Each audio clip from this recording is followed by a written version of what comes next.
கனிமா alternate version வந்திருக்கான். அந்த இன்டர்வியூல சொல்லியிருந்தார்ல சூர்யா இவங்க எல்லாம் ரவுண்ட் டேபிள், அதுல சொல்லியிருந்தாங்க ஆல்டர்னேட் வெர்ஷன் ஒன்று இது பண்ணலான்னு. அது நேற்று ட்விட் வேற போட்டிருந்தாங்க. இன்னைக்கு அதை ஃபைட் எல்லாமே இருந்துச்சு அதோட சேர்த்து சிங்கிள் ஷாட்ல அது அந்த ஒரு வெர்ஷன் மட்டும் ஆல்டர்னேட் வெர்ஷன். ஒரு விஷயத்த சொல்ல விரும்புறோம். ரிவ்யூ, இந்த ரெட்ரோ ரிவ்யூ பத்தி கண்டிப்பா அவங்ககிட்ட பேசணும்னு தான் ரொம்ப நாளா வெயிட் பண்ணிட்டு இருந்தோம். ரொம்ப நாளா ரெட்ரோ ரிவ்யூ பத்தி நாங்க பேசி ஆகணும். என்னன்னா எல்லாருமே வீடியோவை ஃபுல்லா பார்க்காம ஸ்டார்டிங்ல பார்த்துட்டே எல்லாரும் கமெண்ட் பண்ணிட்டு இருக்கீங்க. சூர்யா ஃபேன்ஸ் தயவு செஞ்சு முழுசா அந்த ரிவ்யூவை பாருங்க. 7 நிமிஷம் 8 நிமிஷத்துக்கிட்ட வரைக்கும் படத்தோட பிளஸ் தான் போகுது. இப்போ ஒரு படத்தை ரிவ்யூ பண்றோன்ற பட்சத்துல அந்த படம் வந்து சூர்யா சாருக்கு ரொம்ப முக்கியம், எல்லாமே ஓகே தான். சூர்யா சார் இதுல என்ன பண்ணுவாரு, அந்த டைரக்டர் சொன்னதை 200% பண்ணிருக்காரு. ஆக்சுவலா எங்களோட பிரச்சனை என்ன அப்படின்னா, கார்த்திக் சுப்ராஜ் சாரோட மித்த படங்களை கம்பேர் பண்ணும்போது இந்த படத்தோட அவுட் வந்து கம்மியா இருக்குன்றதான் எங்களோட வருத்தமா அந்த படத்துல அதுல நாங்க தெரிவிச்சிருக்கோம். சூர்யா சாரோட ஆக்டிங் எங்கேயுமே நாங்க கொச்சப்படுத்தல.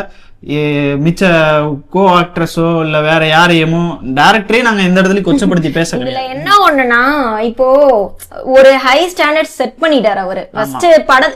இதுல வந்து இந்த படமே ஸ்டார்டிங்ல இருந்து இதே மாதிரி போயிடுச்சுன்னா பிரச்சனையே கிடையாது. படத்தோட ஸ்டார்டிங்ல ரொம்ப ரொம்ப ரொம்ப ஒரு ஹைல கொண்டு போய் உட்கார வச்சுட்டு படத்தோட செகண்ட் ஹாஃப் வந்து அந்த ஹை அளவு இல்ல, அதை விட கொஞ்சம் இறங்கி இருக்கு. அவ்வளவுதான் நாங்க ஃபீல் பண்றோமே தவிர படம் வந்து நல்லா இல்ல யாரும் தியேட்டருக்கு போகாதீங்க அப்படின்னு நாங்க சொல்லல. போய் ஒழுங்கா ரிவ்யூ பாருங்க, படத்தை போய் தியேட்டர்ல போய் பாருங்க. தியேட்டர் எக்ஸ்பீரியன்ஸ் படம்னு நாங்க சொல்லியிருக்கோம். நீங்க எந்த படம் நாங்க ரிவ்யூ பண்ணாலுமே அந்த படத்தை தியேட்டர்ல போய் பாருங்கன்னு தான் சொல்லுவோம். ஏன்னா ஒரு படம் அவ்வளவு கஷ்டப்பட்டு அவ்வளவு காசு போட்டு அதுக்கு பின்னாடி அவ்வளவு டீம் ஒர்க் பண்ணுது. ஏன்னா நாங்களும் அந்த பின்னாடி ஒர்க் பண்ணிருக்க டீம்ல ஒர்க் பண்ணிருக்கோம். சோ எங்களுக்கு அந்த பெயின் என்னவா இருக்குங்கிறது எங்களுக்கு நல்லாவே தெரியும்.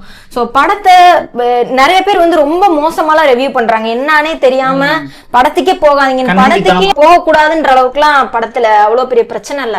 தாராளமா போய் ஜாலியா படத்தை பார்க்கலாம், 2 டைம்ஸ் கூட பார்க்கலாம், அது பிரச்சனை கிடையாது. ஃபர்ஸ்ட் ஹாஃப் வந்து ஒரு மாதிரி ஒரு ஃபீல்ட்ல கொண்டு போயிருது, செகண்ட் ஹாஃப் அதோட ஒட்டாம போகும்போது டக்குன்னு அதை வந்து நம்மளால கேட்ச் பண்ணிக்க முடியல. அதனால அந்த செகண்ட் ஹாஃப் வந்து என்னடா அது அப்படின்னு. இது வந்து எங்களோட பாயிண்ட் ஆஃப் வியூ தான்.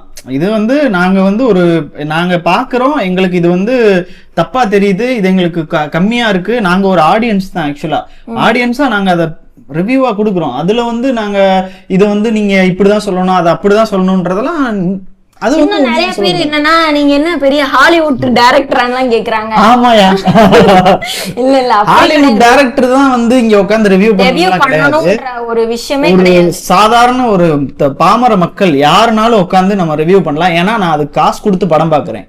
சோ அந்த படத்துக்கு நான் ரிவ்யூ கொடுப்பேன். ஏன்னா நான் ஒரு ஆடியன்ஸா தான் ரிவ்யூ பண்றேன். நான் ஒன்னும் வந்து மேக்ஸ் போட்டு இதுக்கு இந்த ஷாட்ல இப்படி பண்ணிருக்கீங்க அப்படின்லாம் நான் சொல்ல கிடையாது.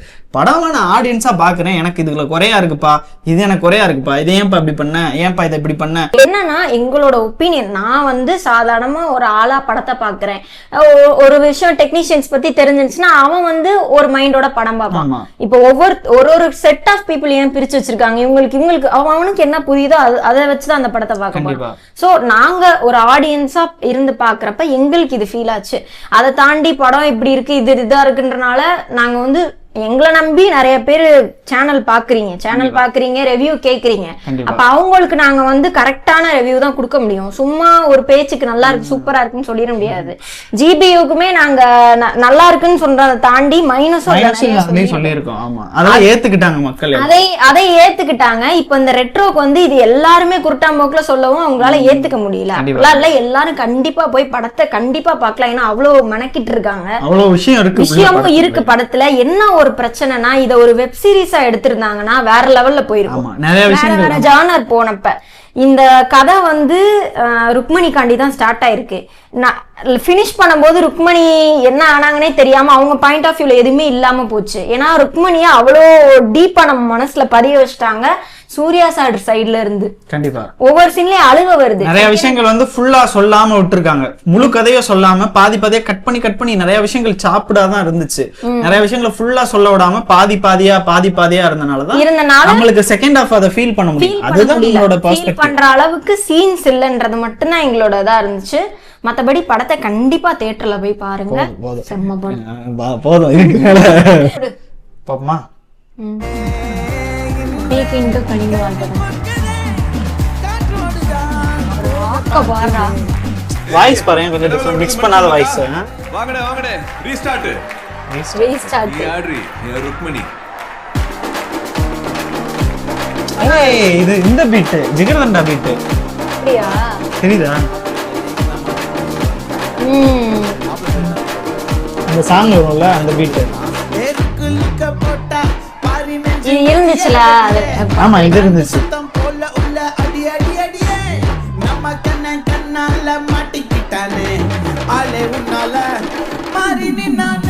ஏய் ருக்மணி என்னதான் இருந்தாலும் உன் அப்ப ஆடு. ஏய் வா. பிச்சை விட்டாங்க பாருங்க.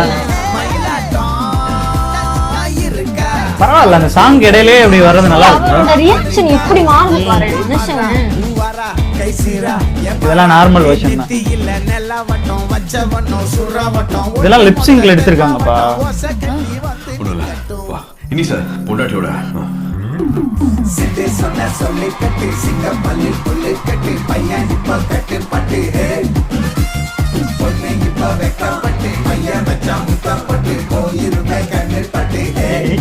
கண்ணப்பட்டு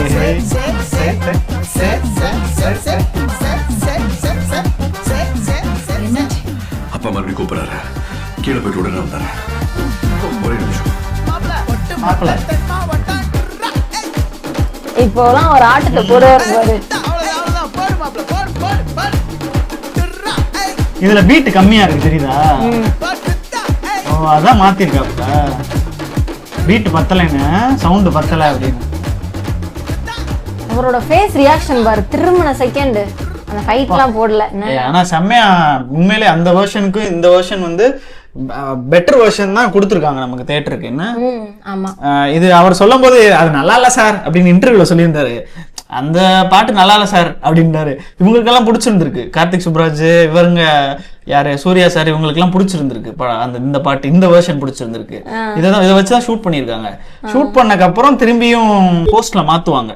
அதே ஒரே டெம்போல இருக்கும்போது அதை மாத்திக்கலாம். அது ஆடியோ மட்டும் வாய்ஸை மட்டும் மாத்தி தேவையான லிரிக்ஸ் ஆட் பண்ணி சவுண்ட்ஸ் வேற வேற சவுண்ட்ஸ் ஆட் பண்ணி அப்படி வேலை பார்த்திருக்காங்க. அதனால வந்த வெர்ஷன் தான் நமக்கு இப்ப இருக்க கனிமா. ஆனா இந்த வெர்ஷனும் ஓரளவுக்கு வித்தியாசமா இருக்கு. ஒருவேளை கேட்க நல்லா அந்த சந்தன கடையை கேட்டுட்டு இத கேட்க வித்தியாசமா இருக்கு. ஆனா எந்த வெர்ஷன்ல பார்த்தாலும் சூர்யா சாரோட அந்த ரியாக்ஷன் அதுலயும் அந்த ஒரு சில சீன்ல எல்லாம் அவங்க அப்பாட்ட பேசிட்டு திரும்புவாரு. பின்னாடி இவங்க நிப்பாங்க. டோட்டலா அந்த ரியாக்ஷனே சேஞ்ச் பண்ணிருப்பாரு. வேற லெவல் அதெல்லாம். இப்போ கண்ணாடி பூவோட ப்ரீவியஸ் வெர்ஷன் என்னவா இருந்திருக்கும்? கண்ணாடி பூவைக்கு ப்ரீவியஸ் வெர்ஷன் இருக்கா என்ன? இதுக்கே இருக்கும்போது அதுக்கு இருக்காதா? இருந்தா நல்லா இருக்கும். ஆனா எனக்கு வேணாம். இப்ப ப்ரீவியஸ் வெர்ஷனே வேணாம். கண்ணாடி பூவே அதுவே அருமையா இருந்துச்சு. ப்ரீவியஸ் வெர்ஷனே வேணாம்.